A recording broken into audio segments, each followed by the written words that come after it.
Let's make a zipper pouch in under 30 minutes with a fake lining.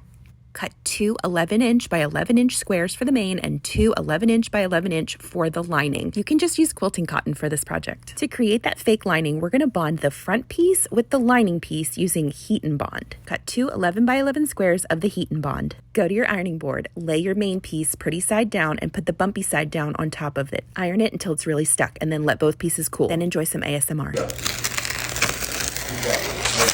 Lay your lining piece on top of that pretty side up and iron it down. Then enjoy some more ASMR. You'll see now that you have two very thick, sturdy pieces of fabric. Now grab your zipper by the yard. Check my Amazon store for this. Y'all know how I feel about a zipper by the yard by now. Cut a piece that's a little bit longer than the top of your bag. Also grab your zipper pull. These come with the zipper by the yard. Now let's get to sewing. Lay your main piece pretty side up and your zipper pretty side down.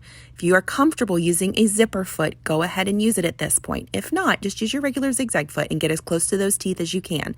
Sew all the way down that top side. Backstitch at the end.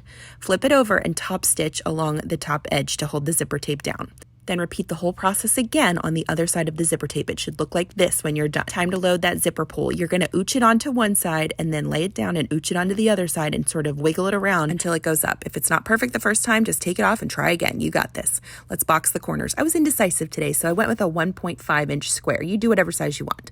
Sew the two sides and the bottom. Don't be afraid of sewing over those zippers. These nylon zippers are meant to be sewn over. Finish those side and bottom seams by clipping them with your pinking shears. This will help it from fraying. Sew the boxed corners by matching the seams up on the bottom and sewing a 1/4 inch seam across. Do that on both sides. Now it's time to flip that bag. Y'all, you made a bag. Kiss your brain. You're amazing. The holidays are coming up. Make a bunch of these and give them as gifts where you can show up and be like, hey, look, I'm a seamstress now. Like and follow for more.